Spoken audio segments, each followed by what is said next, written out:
ప్రభుత్వానికి వినిపిస్తాం. ఈ నెల 12న సంతకాల సేకరణ. వైఎస్ఆర్సీపీ కోఆర్డినేటర్ సూర్యప్రకాష్. కూటమి ప్రభుత్వం చేస్తున్న జిల్లాల పునర్విభజనతో రామచంద్రపురం రెవెన్యూ డివిజన్ పూర్తిగా కనుమరుగయ్యే అవకాశాలు కళ్ళెదుటే కనిపిస్తున్నా స్థానిక రాష్ట్ర మంత్రి సుభాష్ కు కనీసం చీమ కొట్టినట్లు కూడా లేదని, రెవెన్యూ డివిజన్ ను యథాతథంగా ఉండే ప్రయత్నం కూడా చేయకుండా దున్నపోతు మీద వర్షం కురిసినట్లు వ్యవహరిస్తున్న తీరు సిగ్గుచేటని వైఎస్ఆర్సీపీ జిల్లా యువజన విభాగం అధ్యక్షులు, నియోజకవర్గ కోఆర్డినేటర్ పిల్లి సూర్యప్రకాష్ విమర్శించారు. పట్టణంలోని గాంధీపేటలో గురువారం పార్టీ కార్యాలయంలో నియోజకవర్గంలోని 3 మండలాలకు చెందిన పార్టీ నాయకులతో కలిసి ఆయన మీడియాతో మాట్లాడారు. పక్కన ఉన్న మండపేట నియోజకవర్గంలోని టీడీపీకి చెందిన ఎమ్మెల్యే ఆయన నియోజకవర్గ ప్రజల ఆకాంక్షలకు అనుగుణంగా నియోజకవర్గాన్ని తూర్పుగోదావరి జిల్లాలో కలపాలని ప్రభుత్వం వద్దకు తీసుకెళ్లి దానికి సానుకూల నిర్ణయాన్ని ప్రభుత్వం వద్ద నుంచి ప్రకటించుకునే విధంగా సత్ఫలీకృతం అయ్యారని, కానీ రామచంద్రాపురం నియోజకవర్గంలో తనని గెలిపించిన ప్రజలకు వెన్నుపోటు పొడుస్తూ వారి ఆకాంక్షలను వ్యతిరేకంగా మంత్రి సుభాష్ ఉన్నారన్నారు. రామచంద్రపురం రెవెన్యూ డివిజన్ కేవలం 2 మండలాలకే పరిమితం అవుతుందని, ప్రజల తరపున ప్రతిపక్ష హోదాలో వైఎస్ఆర్సీపీ పోరాటం చేస్తుందన్నారు. ఈ కార్యక్రమంలో municipal chairperson Gadamsetti Sridevi, MPP Ambati Bhavani, municipal కౌన్సిలర్లు మరియు ఎంపీటీసీలు, జడ్పీటీసీలు, సర్పంచ్లు, సీనియర్ కార్యకర్తలు అధిక సంఖ్యలో పాల్గొన్నారు.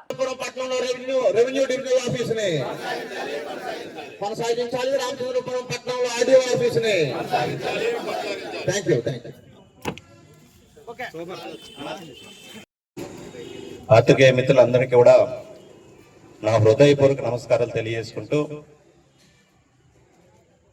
గడిచిన కొన్ని రోజులుగా చంద్రబాబు నాయుడు గారి ప్రభుత్వం ఈ రాష్ట్రంలో ఉన్నటువంటి జిల్లాల పునర్విభజనలో భాగంగా ఏవైతే అభ్యంతరాలు ఉన్నాయో అవన్నీ కూడా 30 రోజులుగా లోపు తెలపండి అని కోరుతూ ఒక గెజిట్ నోటిఫికేషన్ ని ఈ కూటమి ప్రభుత్వం విడుదల చేయడం జరిగింది. అందులో భాగంగా ప్రత్యేకించి రామచంద్రపురం నియోజకవర్గం గురించి మనం మాట్లాడుకుంటే, రామచంద్రపురం రెవెన్యూ డివిజన్ లో గతంలో 8 మండలాలుగా ఈ రెవెన్యూ డివిజన్ ఉండేది. అంటే గత పాలకులు, అంటే ప్రత్యేకించి ఈ నియోజకవర్గంలో ఉన్నటువంటి పాలకులు ఎంతో కష్టపడి రామచంద్రపురం రెవెన్యూ డివిజన్ ని రామచంద్రపురం నియోజకవర్గంలో ఏర్పాటు చేయడం జరిగింది 8 మండలాలతో. కాలక్రమేణా అవి కాస్త 6 మండలాలు, 2 మున్సిపాలిటీలకి పరిమితం అవడం జరిగింది గతంలో. కానీ ఈ కూటమి ప్రభుత్వం అధికారంలోకి వచ్చిన తర్వాత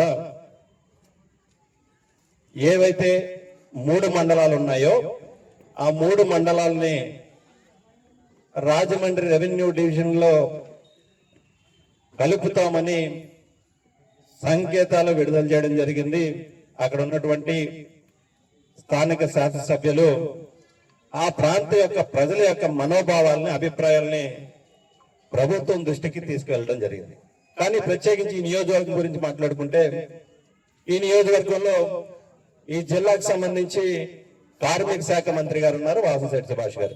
మరి ఏం చేసినట్టు ఆయన అంటే, కనీసం ఎక్కడా కూడా ఈ రెవెన్యూ డివిజన్ ని నేను కాపాడుతానని ఎక్కడ కూడా ఒక్కటంటే ఒక్కట ప్రకటన కూడా విడుదల చేయలేదు ప్రభుత్వం తరఫున.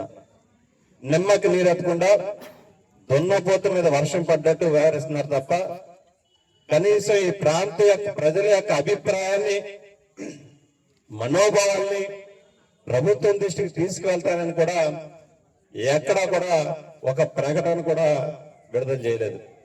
వాస్తవానికి ఈ ప్రాంత వ్యక్తి కాకపోయినప్పటికీ కూడా 2024 ఎన్నికల్లో ఈ ప్రాంత ప్రజలందరూ కూడా అత్యధిక మెజారిటీతో వారిని ఓట్లు వేసి గెలిపించడం జరిగింది. కానీ ఏనాడైనా చూస్తే ఎక్కడ కూడా వ్యక్తిగత అభిప్రాయాలు, ఆరోపణలకే ఆయన ప్రాధాన్యత ఇచ్చారు తప్ప ఈ ప్రాంతానికి సంబంధించి, ఈ ప్రాంత ప్రజల యొక్క అభిష్టానికి సంబంధించి ఏ రోజు పరిపాలన చేయలేదనేది ఈ సందర్భంగా మీ అందరూ కూడా తెలియజేసుకుంటున్నా. అందులో భాగంగానే ఏవైతే 3 మండలాలు ఉన్నాయో ఆ 3 మండలాలు కూడా రాజమండ్రి రెవెన్యూ డివిజన్ కి కలపబోతున్నారని ప్రభుత్వం సూచనప్రాయంగా తెలపడం జరిగింది. ఈ సందర్భంగా వైఎస్ఆర్ కాంగ్రెస్ పార్టీ తరఫున మేము డిమాండ్ చేయబోతున్నాం. ఏవైతే గతంలో రామచంద్రపురం రెవెన్యూ డివిజన్ ఉందో ఆ రెవెన్యూ డివిజన్ ని యథాతథంగా కొనసాగించాలి అనేది ఈ సందర్భంగా మేము డిమాండ్ చేస్తున్నాం. కేవలం రెవెన్యూ డివిజన్లే కాదు, రెవెన్యూ డివిజన్ తో పాటు సబ్ డివిజనల్ ఆఫీసులు కూడా రామచంద్రపురం నియోజకవర్గంలోనే కొనసాగించాలనేది వైఎస్ఆర్ కాంగ్రెస్ పార్టీ తరఫున మేము డిమాండ్ చేయబోతున్నాం. ప్రభుత్వం 30 రోజులు గడువు ఇచ్చింది కనుక, ప్రజల యొక్క అభిప్రాయాలను తెలపనుంది కనుక, ఈ ప్రాంత ప్రజల యొక్క అభిప్రాయాలని, మనోభావాల్ని ప్రభుత్వం దృష్టికి తీసుకువెళ్లాలని ఈ నెల 12వ తారీఖున revenue division, Ramachandrapuram revenue division ని, సబ్ డివిజనల్ ఆఫీసుల్ని కూడా ఎక్కడే కొనసాగించాలని కోరుతూ రామచంద్రపురం మున్సిపాలిటీ ఎదురుగుండా ఒక కార్యక్రమాన్ని నిర్వహించబోతున్నాం. ఈ యొక్క కార్యక్రమానికి రామచంద్రపురం నియోజకవర్గ ప్రజలందరూ కూడా, వివిధ ప్రజా సంఘాలన్నీ కూడా సహకరించాలి. మీ తాలూకా అభిప్రాయాలను కూడా సంతక రూపంలో మేము సేకరించి ఈ యొక్క ఈ డిమాండ్ని కూడా గౌరవ కలెక్టర్ గారి దృష్టికి, జిల్లా కలెక్టర్ గారి దృష్టికి రిప్రజెంటేషన్ ఇస్తూ ఖచ్చితంగా రామచంద్రపురం రెవెన్యూ డివిజన్ ని, సబ్ డివిజన్ కార్యాలయాల్ని యథావిధిగా ఏవైతే గతంలో ఉన్నాయో అవన్నీ కూడా యథావిధిగా కొనసాగించాలని ఒక కార్యక్రమాన్ని నిర్వహించబోతున్నాం. అధికారంలో ఉన్నటువంటి మంత్రి ఎలాగో ఈ ప్రాంత ప్రజల యొక్క అభిప్రాయాలని పట్టించుకోలేదు కాబట్టి ఒక ప్రతిపక్ష పార్టీగా, ఈ నియోజకవర్గంలో ఉన్నటువంటి ప్రతిపక్ష నాయకుడిగా ఖచ్చితంగా ప్రజలకు అండగా నిలబడాలనే ఉద్దేశంతో ఈ యొక్క కార్యక్రమాన్ని చేపట్టబోతున్నాం. ఈ యొక్క కార్యక్రమానికి ప్రజలు, ప్రజా సంఘాలు, మేధావులు అందరూ కూడా పూర్తిగా సహకరించాలని మీ అందరు కూడా మరొకసారి కోరుకుంటూ సెలవు తీసుకుంటా ఉన్నా.